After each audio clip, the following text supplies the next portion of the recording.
Este episódio foi criado usando inteligência artificial. Bem-vindos de volta à segunda parte com o Dr. David Holland, Doutrina e Convênios 121 a 123. Não avançamos muito no livro de Mórmon antes de nos depararmos com a ideia de que Nefe era favorecido. Isso está em 1 Nefe, capítulo 1, versículo 1. Nós pensamos, espere um minuto, Deus tem favoritos. Sinto que à medida que continuamos lendo, descobrimos que escolhemos esse status porque ele ama aqueles que o aceitam como seu Deus ou ele favorece aqueles. Hank, você já me ouviu fazer essa piada? Existem os nefitas, existem os lamanitas e existem os favoritos. A maneira como respondemos ao chamado de Deus talvez seja como nos tornamos escolhidos, talvez. Sim, bem foi assim que o Elder Bednar abordou o assunto. Isso está em As Ternas Misericórdias do Senhor, abril de 2005. Ele faz referência a esses versículos. Ele diz que ser ou tornar-se escolhido não é um status exclusivo que nos é conferido. Em vez disso, você e eu determinamos em última instância se somos escolhidos. Ele diz, por favor, observem agora o uso da palavra escolhido em Doutrina e Convênios, seção 121, versículo 34. Eis que muitos são chamados, mas poucos são escolhidos. Por que não são escolhidos? Porque seu coração está tão voltado para as coisas deste mundo e aspiram às honras dos homens. Ele diz, acredito que a implicação desses versículos é bastante direta. Deus não tem uma lista de favoritos a qual esperamos que nossos nomes sejam adicionados algum dia. Ele não limita os escolhidos a um número restrito. Em vez disso, são nossos corações, nossas aspirações e nossa obediência que determinam definitivamente se somos considerados um dos escolhidos de Deus. Ele continua sua palestra falando sobre Enoque, em Moisés, capítulo 7. Quando li esse mesmo versículo, muitos são chamados, mas poucos são escolhidos, lembrei-me do que considero a palavra mais decepcionante em Jacó 5, onde há uma última vez em que eles servirão na vinha. Eles trouxeram esses servos, parece que esses servos foram retidos. É o versículo 61. Chamaram esses servos e iremos trabalhar diligentemente. E diz no versículo 70, eles chamam os servos e eles estavam, e você meio que espera por uma grande entrada, um grande momento em que eles eram incríveis. Eles eram as hostes do céu. Diz apenas, e eles eram... Você se lembra do que diz John? Eles eram poucos, mas funciona. Eu me pergunto por quê. Apenas alguns aparecem na alegoria. Bem, então, acho que a seção 121 nos ajuda com isso. 2 razões. Seus corações estão tão voltados para as coisas deste mundo e aspiram às honras dos homens. Sei que nenhum de vocês luta com isso. Então, gostaria de saber como vocês superaram isso. Não me citem cientificamente porque é apenas uma vaga lembrança, mas lembro-me de uma descrição de dependência no sentido clínico laboratorial, né? O que o sujeito do teste abriria a mão para conseguir aquilo a que é viciado, né? Então, se você estiver testando o nível de vício de ratos, o que eles abririam mão para conseguir aquilo a que são viciados? E acho que o estudo que eu estava lendo era sobre óreos, o poder viciante dos óreos e o que os ratos abririam mão depois de provar óreos para conseguir mais. Para mim, isso talvez seja uma espécie de medida de onde estão nossos corações, né? Não acho que haja nada de errado com a riqueza, mas o que você está abrindo mão para mantê-la, para obtê-la, né? Não acho que haja nada de errado em ganhar a boa opinião dos outros. O que você está abrindo mão para obtê-la ou mantê-la? Quando falamos, Barry, sobre como vivemos em um mundo material, como reconhecemos que ter uma mente carnal é morte, mesmo que todos nós sejamos encarnados, acho que a questão é o que estamos sacrificando para alcançar essas coisas, né? E isso às vezes é uma ilustração bastante clara de onde nosso coração pode estar, né? Talvez vocês dois se lembrem disso. Um homem ia levar seus filhos ao circo e recebe uma ligação para ir trabalhar. Ele diz não e desliga. E sua esposa diz, você não deveria ir trabalhar? O circo virá novamente. E ele diz, a infância não. O que vocês estão dispostos a abrir mão? Isso é ótimo. Vocês dois se lembram de Samuel, o Lamanita, cujas riquezas foram amaldiçoadas porque ele colocou seu coração nelas. Ele não deu ouvidos às palavras daquele que as deu a ele. Ele não se lembrava do Senhor, seu Deus, e das coisas com que ele o abençoou, mas sempre se lembrava de suas riquezas. Lembrava-se de seus bens. A última metade desta sessão poderia ser estudada por toda a vida. Deixem-me examinar isso. Não quero que fiquem desanimados, mas que observem as áreas em que pensam. E eu gosto dos resultados finais. David, você falou sobre confiança, e então, no versículo 46, o Senhor diz que o Espírito Santo será seu companheiro constante, um cetro de justiça, e seu domínio, um domínio eterno, sem meios compulsórios, o que significa que você não terá que forçá-lo. Ele fluirá para você, para todo o sempre. Acho que isso se relaciona com o versículo 39, o uso do domínio injusto. Tudo o que você quiser que venha a você, naturalmente não virá. Você terá que forçá-lo. Será compulsório. Sim, isso meio que remete ao ponto que levantamos no versículo 26, no versículo 33, sobre o fluxo do conhecimento ou o fluxo da revelação como o dom da vida. Aqui vemos o verbo fluir e o comparamos a um rio que fluirá para sempre, né? Esse é o dom de aplicar esses princípios. Não há mar morto, não há fim para isso, mas continua indefinidamente, né? Sem meios compulsórios. Quando vou ao Senhor, não é por compulsão, é porque eu quero. Certo. Quero ir até ele. Essa é a facilidade e a disposição de que o Elder Bednar falou. É que eu quero ter facilidade e disposição para aceitar e aplicar o Evangelho. Entende? Sim, este é Edward Partridge, o primeiro bispo da igreja que simplesmente dava, dava e dava. Ele diz: eu arranquei meu afeto dos bens deste mundo. Estou disposto a gastar e ser gasto na causa do meu mestre. Ele superou o coração voltado para as coisas deste mundo e a aspiração pelas honras dos homens.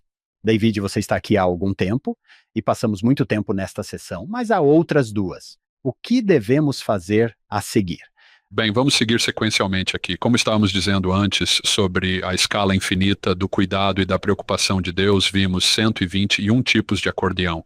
Às vezes é muito íntimo e pessoal, ou grande e global ou particular, às vezes é o universal que Deus pode funcionar em todas essas escalas.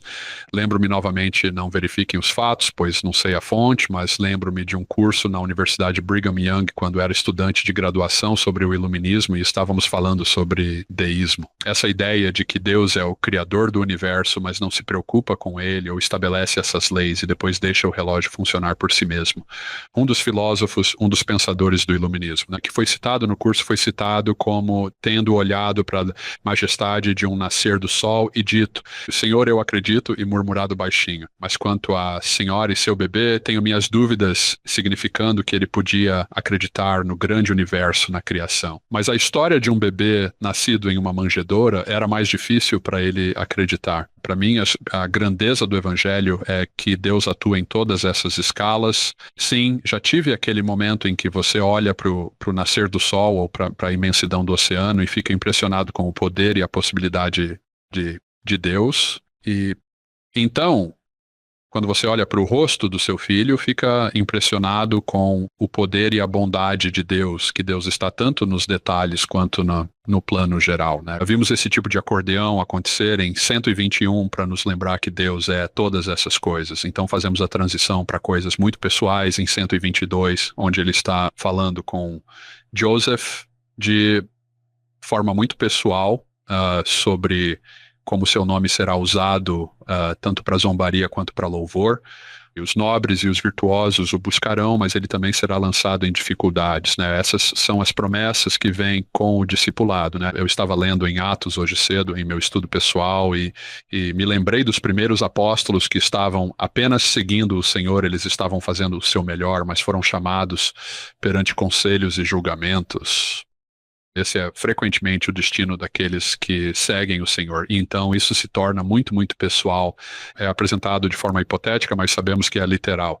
Sobre ser arrancado da sociedade de sua mãe, seu irmão e suas irmãs. E isso é doloroso se seu filho mais velho, embora tenha apenas 6 anos de idade, se agarrar às suas vestes e dizer: meu pai, se essas coisas acontecerem, não. É um se, não é uma condição. No caso de Joseph, essas coisas acontecem, né? Essas coisas aconteceram. Então, Então, essa promessa extraordinária após a maior ameaça de todas, se as mandíbulas do inferno se abrirem para te devorar, saiba, meu filho, que todas essas coisas é interessante, que outro uso do abrangente, todas essas coisas te darão experiência e serão para o teu bem. O Filho do Homem desceu abaixo de todas elas, né? Então, mais uma vez, a abrangência, não há dor, não há dificuldade, não há desespero que esteja além do alcance dessas promessas. Isso é sobretudo porque Cristo é sobretudo. Portanto, não temas o que o homem pode fazer, pois Deus estará contigo para todo sempre. É interessante que esta sessão em particular termine com a mesma nota com que 121 termina, que é sobre o poder de Deus e sua combinação com o nosso empoderamento. Você sabe, o seu sacerdócio permanecerá com você, seus limites estão estabelecidos. Eles não podem passar, Deus está no controle e dentro desse controle ele nos deu a oportunidade de manter algum arbítrio em tudo isso, e isso não pode ser tirado de nós de acordo com a promessa. Em comparação com 121, é muito breve, 9 versículos, mas captura de muitas maneiras todos os mesmos princípios sobre os quais temos falado na sessão mais longa, e até termina com a mesma nota. Deus repete intencionalmente. Eu tinha por ter um presidente de missão que costumava dizer que se você ouvir Deus se repetindo, não é por acaso, né? Preste atenção, né? Essas duas sessões parecem ecoar uma a outra de uma maneira particularmente bonita. Adoro que as perguntas sobre quanto tempo se transformem em pequenos momentos, e acho que, quando nos aproximamos de Deus, Ele pode transformar nossos quanto tempo na vida em pequenos momentos. É como se eu tivesse uma irmã a quem ministrei que disse que o Senhor lhe disse uma vez: um dia vou transformar todos os seus pontos de interrogação em pontos de exclamação, pegar nossos quanto tempo e transformá-los em pequenos momentos. Acho que é meio poético como o Senhor faz isso aqui. E então surge essa perspectiva. O Filho do Homem desceu abaixo de todos eles, você é maior do que ele? Ele e o Senhor discutiram isso na sessão 19, quando ele disse: você prova isso no menor grau. Ele está falando com Martin Harris, sim, quando retirei meu espírito. Esta é a sessão 19, versículo 20, e ele diz: quero que você se arrependa para não sofrer as punições das quais falei, das quais você provou mesmo que, minimamente na época, retirei meu espírito, quase trazendo de volta à memória a sessão 19. O Filho do Homem desceu abaixo de todos eles muito mais do que você pode compreender. Não acho que seja um trunfo, mas é um princípio de liderança. Acredito que não estou pedindo que vocês façam nada que eu mesmo não tenha feito. Eu sei o que você está passando. É bom quando alguém diz: sim, eu já passei por isso. David, você mencionou Cesareia de Filipe, que é simplesmente linda, e essa ideia de descer abaixo de todas as coisas também tem seu componente físico e ser batizado no Jordão.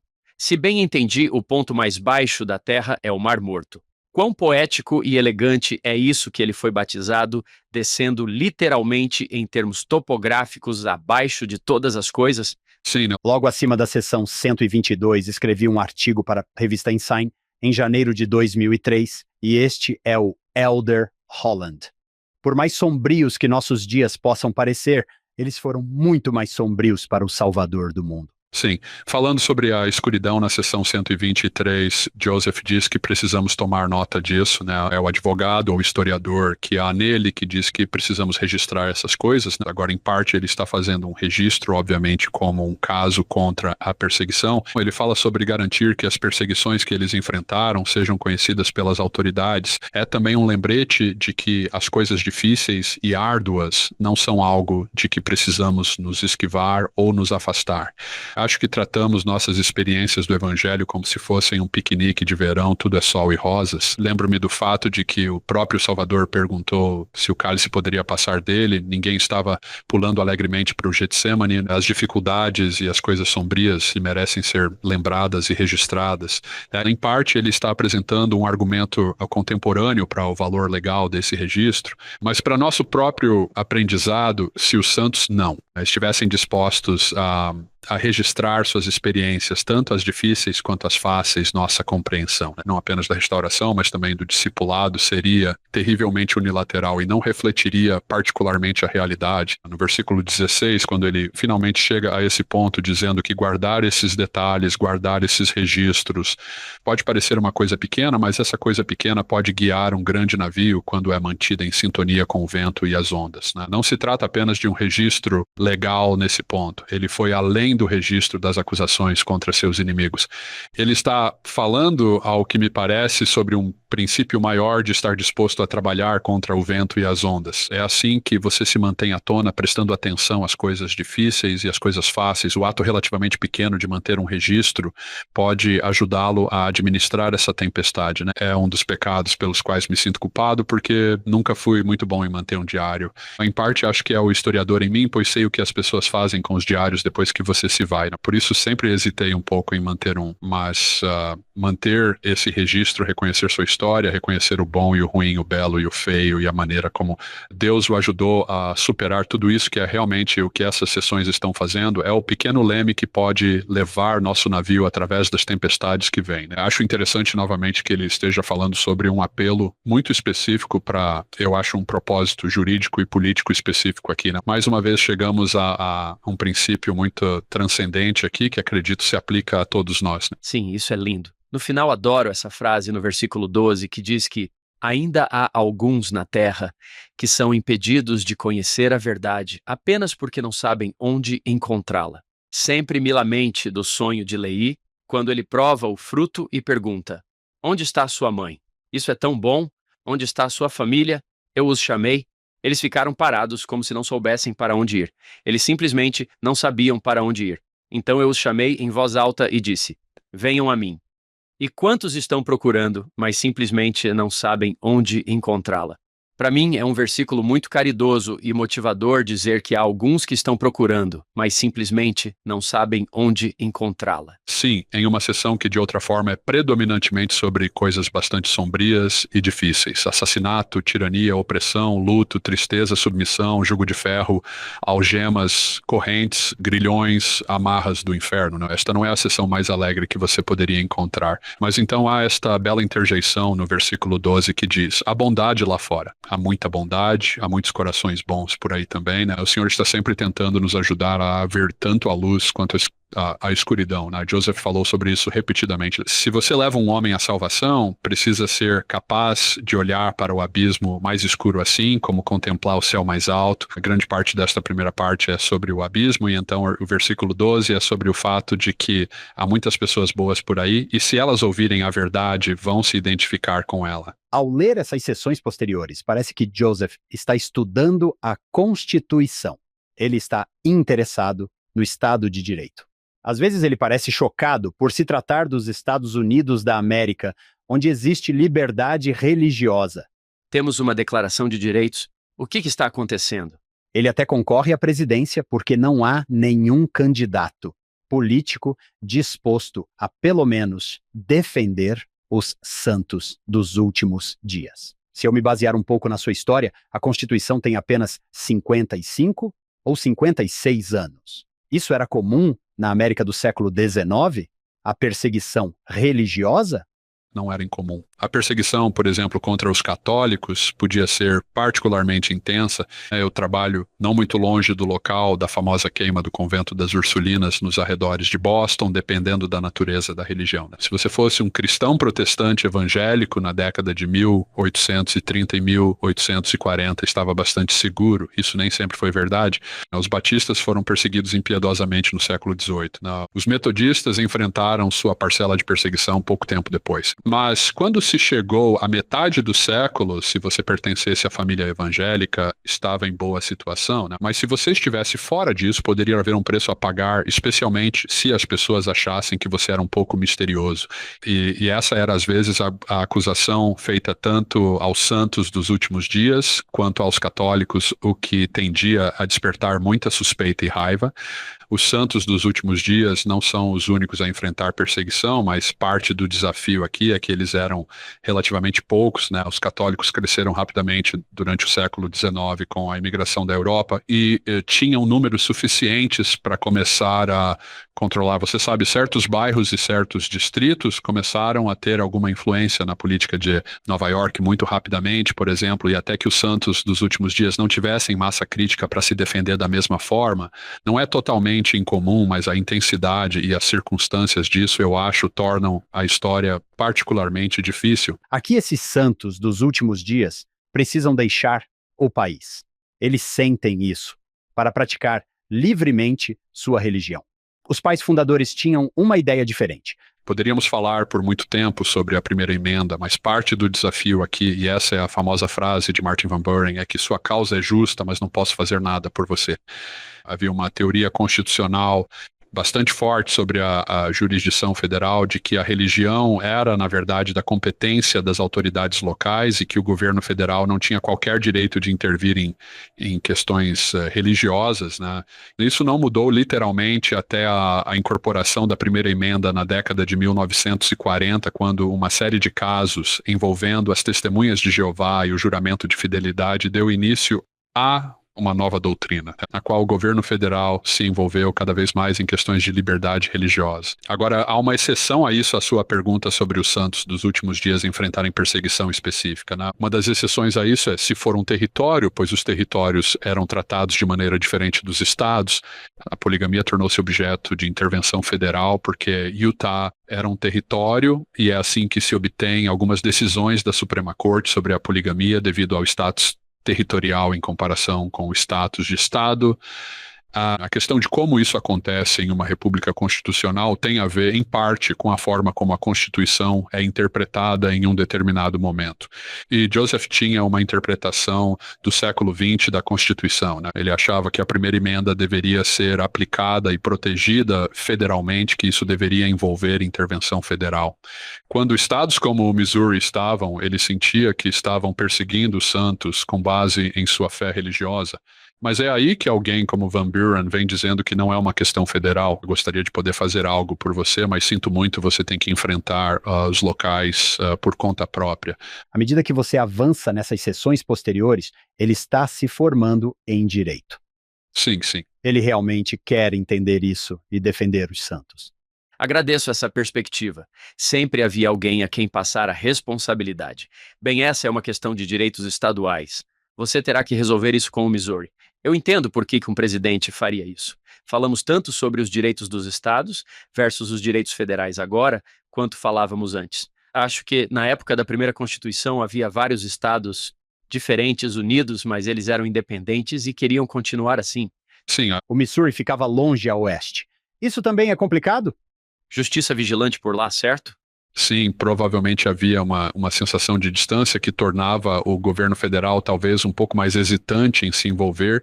Da mesma forma, a expansão para o oeste e os territórios também tinham um certo grau de poder federal, portanto é uma história complicada. Mas acho que, como disse John, havia tanto uma teoria constitucional quanto um interesse político em não se envolver. Este é Joseph Smith, em 1843, um ano antes de sua morte, dizendo: "Os santos podem testemunhar se estou disposto a dar minha vida por meus irmãos, se ficou demonstrado que estou disposto a morrer por um mormon."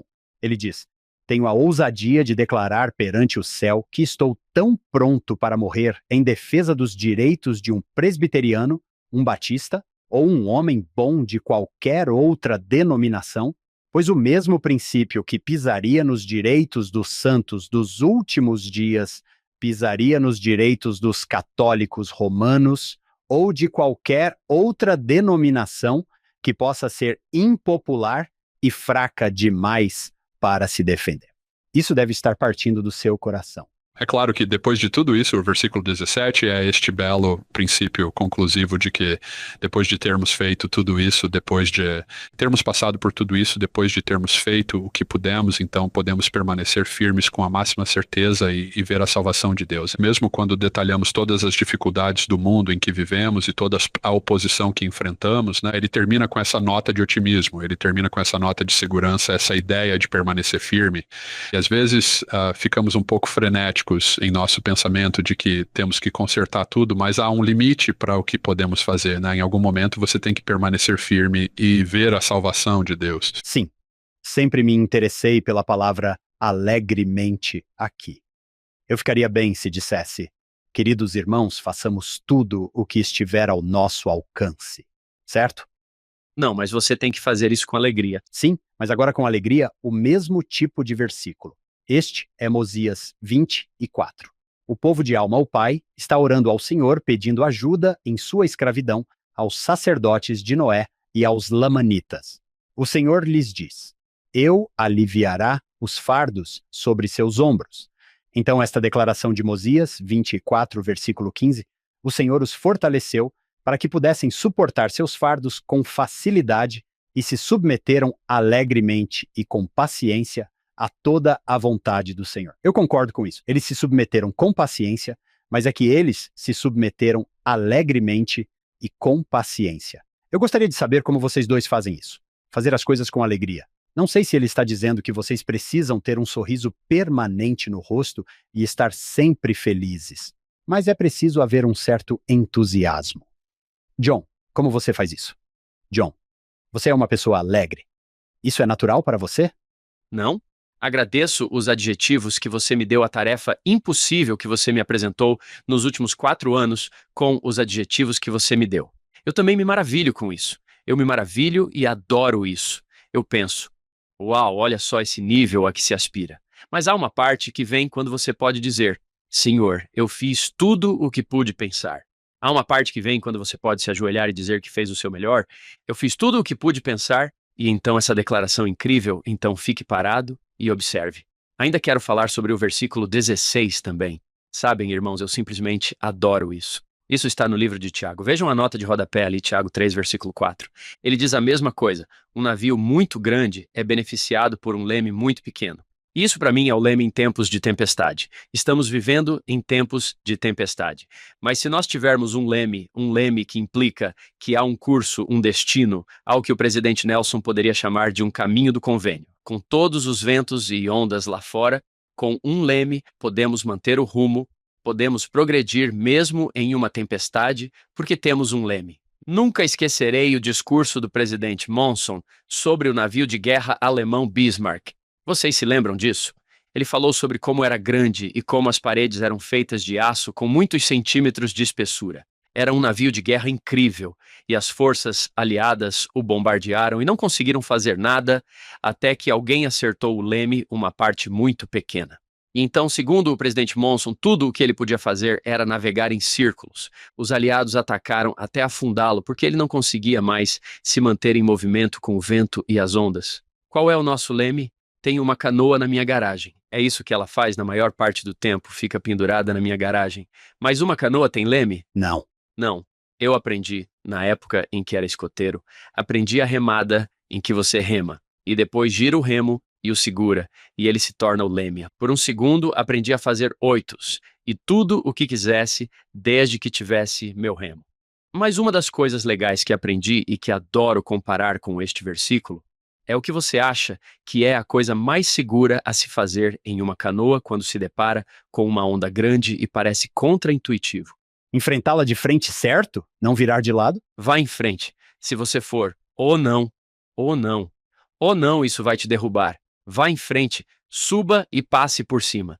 Isso é manter-se firme diante do vento e das ondas, e eu adoro dizer aos jovens adultos, vão em frente, vá direto para a vida e dê o seu melhor.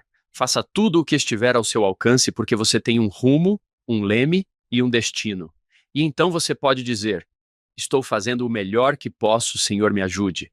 Adoro esses versículos, é um ótimo conselho de vida. Isso é ilustrado por todo o material sobre o qual falamos até o versículo 16, que novamente nessas sessões eles vão direto para a onda. Eles não estão amenizando as coisas, não estão sugerindo que devemos ignorar as dificuldades que surgem na vida de um discípulo, devemos encarar essas dificuldades de frente. Haverá tempestades. Aqui está a minha própria nota de rodapé para Mormon 5, versículo 18.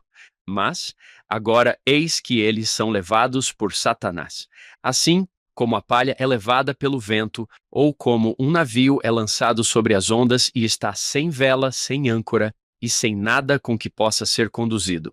Se não temos vela, não temos âncora, não temos leme, somos madeira flutuante, estamos apenas seguindo a correnteza. O oposto de seguir a correnteza, sim, você está em uma tempestade, mas não precisa seguir a correnteza. Você tem um leme, um destino para manter seu rumo com o vento e as ondas. Não sei, fiquei todo aquático por um segundo, mas eu meio que... Sim. Gosto dessa metáfora. Adorei. Você é bem alegre, David? Acho que, em princípio, sim. Sou otimista por natureza. Minha esposa, às vezes, me chama de otimista patológico, né? Isso é algo bom. Mesmo com essa tendência, já passei por algumas noites longas e sombrias da alma, como acho que todo mundo já passou em que é difícil ser otimista devido às situações ou circunstâncias que enfrentamos, né? Acho que todos nós precisamos desses lembretes, mesmo aqueles de nós que podem ter uma inclinação natural para certa alegria, né? Essas sessões, eles são lembretes de que todos nós precisamos ser chamados de volta a isso. Então, acho interessante que 123 termine com essa observação depois de tudo o que aconteceu. Lembre-se de ser alegre, porque mesmo aqueles de nós que tendem a ver o mundo com otimismo, essas ondas podem ficar bem grandes às vezes. Gosto da declaração de Joseph Smith sobre seu temperamento alegre nato. Sim. Isso é algo que aspiro. O Elder Kelly Comstock, um dos meus companheiros de missão, me ensinou muito sobre ser alegre. Sou muito grato aos meus companheiros de missão, pois eu simplesmente observava ele e pensava: quero ser como ele. Talvez isso esteja relacionado à confiança de que falamos na sessão 121. Percebo que fico mais alegre quando sinto que estou no controle da situação e tenho aquela confiança que vem da caridade da qual falamos anteriormente. Acho que a alegria pode surgir naturalmente quando nos sentimos confiantes. E talvez seja isso que o Senhor esteja dizendo. Vocês podem confiar em mim e neste trabalho. Vocês se sentem tranquilos. É normal estar alegre. Versículo 13. Joseph Smith, devemos desgastar nossas vidas. Tenho notado isso entre os líderes da nossa igreja. John, você pode voltar um pouco mais no tempo do que eu. Não muito longe. Eu vi o presidente Hinckley se desgastar bem diante de nós. Lembro-me do presidente Monson. Você se lembra do presidente Monson de pé no púlpito? Foi um de seus primeiros discursos como presidente da igreja e ele estava mexendo as orelhas. Você se lembra do último discurso dele? Ele nem consegue se manter em pé. O presidente Nelson está com 101 anos. Nós observamos e suas esposas, elas literalmente se desgastam diante de nós. É um privilégio. É difícil testemunhar isso, mas é um privilégio ver isso acontecer. É muito inspirador. O presidente Kimball não ergueu seus sapatos e disse: quero ser como este velho par de sapatos? Certo. Desgastado em serviço. Como você disse, David, nos primeiros versículos deste 123, veja alguns desses termos: diabólico, malandragem, nefasto, infernal, escondido sem desculpa. E então chegamos ao final e é tão inspirador. Acho que o Senhor sabe como terminar um discurso. Vamos fazer tudo o que estiver ao nosso alcance e então permanecer firmes. Sempre pensei que com meus filhos preciso ser bastante alegre, porque sou um cartaz do Evangelho. Não quero que meus filhos pensem: bem, porque eu faria isso. David tem uma pergunta antes de encerrarmos. Para mim, pessoalmente, e sei que John e eu conversamos muito sobre isso, adoramos ouvir todos os testemunhos. Mas uma das razões pelas quais fazemos nosso programa é que gostamos de trazer pessoas que foram ensinadas no mundo secular. Você tem um doutorado em História, você leciona em Harvard, uma escola muito conhecida. Sim, já ouvi falar de Harvard. Sim, onde tenho certeza de que nem todos são crentes, especialmente crentes santos dos últimos dias aqui. Você estudou muito, passou por muitas experiências. Você está em um território onde não há muitas pessoas que acreditam no que você acredita. Na mente de algumas pessoas, isso deveria ser uma receita para perder sua fé. No entanto, aqui está você, um crente. Bem, tenho grande apreço pelas instituições seculares que me deram oportunidades e por meio das quais encontrei formas maravilhosas de conhecimento e compreensão e dediquei minha vida profissional a isso. Mas honestamente, a igreja contrabalança tudo se permitirmos. Tive a oportunidade ao longo dessa jornada de ser bispo e presidente de estaca. Na verdade, tenho duas estacas diferentes e um ênsia de ter chamados bastante exigentes, o que às vezes pode parecer opressivo.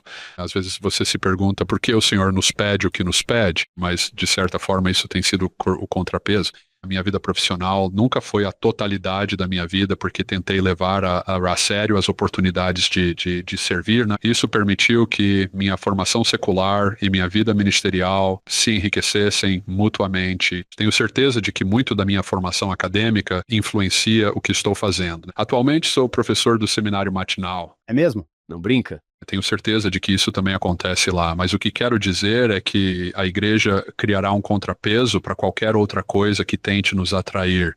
e descobri que isso é extremamente útil. Apesar dos desafios, sei que há momentos em que não tenho absolutamente nada em que me apoiar a não ser o Senhor, sua misericórdia e sua mensagem, e sei que o encontrei lá. Vou ser sincero com você, para mim foi como uma providência, como uma obra do Senhor, você ter me pedido para fazer essas sessões, porque sem entrar em detalhes, estou enfrentando alguns desafios bastante difíceis no momento, e às vezes penso em Jó e José. Não que eu compare minhas pequenas preocupações com as deles, mas este é um bom exemplo de, sabe, eu pensei bem, o verão é agitado e vai ser logo antes do início do ano letivo. Devo participar desse podcast.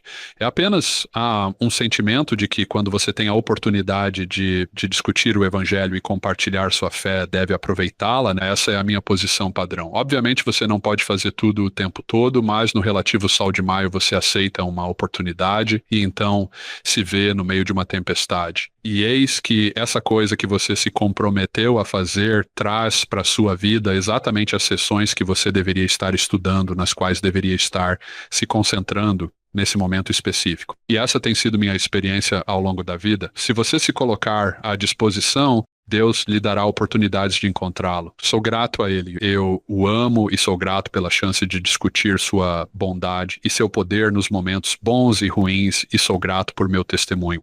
Isso é maravilhoso. David, na verdade, tenho mais uma pergunta antes de encerrarmos. Sei que John provavelmente está me dando o sinal. Deixe-o ir. Deixe meu povo ir. Sim, deixe meu povo ir. É uma bênção ter você aqui. Acho que existe uma ideia entre algumas pessoas de que você não quer aprender muito sobre essa história. Você não quer aprender muito sobre Joseph Smith, Brigham Young, ou qualquer uma dessas pessoas. Você perderá sua fé. No entanto, como historiador, tenho certeza de que você já fez algum trabalho aqui, e dos historiadores que tivemos sobre João, ainda não tivemos nenhum que dissesse: sim, não saiba muito sobre história. Você definitivamente quer se afastar. O que você diria sobre esse mito, David? Que alguém tem medo da história da igreja? Algumas coisas. Acho que uma delas é que minha própria opinião é que encobrir ou se afastar da história é reescrever a obra de Deus no mundo. O fato de que as pessoas são imperfeitas e as histórias são desafiadoras, né? Como acabamos de discutir nessas sessões, Deus não quer que nos afastemos das coisas sombrias e difíceis. Em parte, para mim, é que meu testemunho está enraizado em princípios e não em personalidade. Você não vê Jeremias insistindo para que você acredite em Isaías, ele está pregando a mensagem, ele está pregando os princípios. Isso me lembra um pouco a história em João 9, quando Jesus está curando o cego, os críticos se aproximam e dizem: você não sabe que aquele homem é pecador? E o cego responde: eu não sei. O que eu sei é que eu era cego e agora vejo. Sim. Ou seja, eu vivi essa experiência, então, quando as pessoas me perguntam se tal líder religioso era digno de confiança ou não. Para mim, o princípio de Cristo é sempre o mesmo. Você precisa vivê-lo e então você saberá. Não me preocupo muito com a relação entre meus compromissos eternos e os fatos temporais da história. E meus compromissos eternos são baseados em minha própria experiência de viver os princípios e ver as promessas se cumprirem. Não posso fazer outra coisa se não acreditar com base na minha própria experiência. Não poderia fazer outra coisa se não acreditar. A história enriquece nossa capacidade de compreender como Deus age, as maneiras imperfeitas com que os seres humanos tentam aplicar coisas perfeitas. Joseph diz em 121, o que é a natureza humana, você sabe, é a tendência de quase todos os homens. Certo? Aprendemos coisas estudando essa história, mas não baseio decisões eternas em eventos temporários. Baseio-as em meus testes de princípios eternos. É por isso que acredito. Estou muito feliz por ter lhe perguntado isso. David, talvez você não saiba, mas esse é um dos versículos favoritos do Hank. O cego em João 9. Não sei, mas sei disso. Eu era cego e agora vejo, e como Hank me ensinou isso, pode ser uma ótima resposta para tantas perguntas que as pessoas têm, né? Bem, não sei sobre este ou aquele fato da história da igreja, mas sei disso. Isso mudou minha vida e tenho os frutos disso. Obrigado por mencionar isso. É por isso que Hank está sorrindo tanto agora. Essa pequena história é tão impactante para mim, porque são pessoas muito poderosas dizendo a ele: você precisa parar. Eles vão expulsá-lo da sinagoga. Certo. E eu adoro que ele seja honesto. Não sei nada sobre isso. Ele pode ser. Eu nunca o vi. Eu estava cego esta manhã e agora não estou mais. Isso é muito significativo. David, foi um dia fantástico com você. Obrigado. Gostei da conversa, né? É muito divertido ter um professor tão bom, com um conteúdo tão bom. Você se sente animado e edificado. E sei que o Espírito Santo esteve aqui, porque não quero ir embora, não quero que isso acabe. Temos ouvintes em todo o mundo e os amamos e tenho certeza de que eles estão gratos, então queremos expressar isso por vocês. Na verdade, se quiserem acessar o YouTube e deixar um comentário, garantimos que o Dr. Holland os receba. Se quiser enviar uma mensagem, pode acessar nosso site followhim.cmo.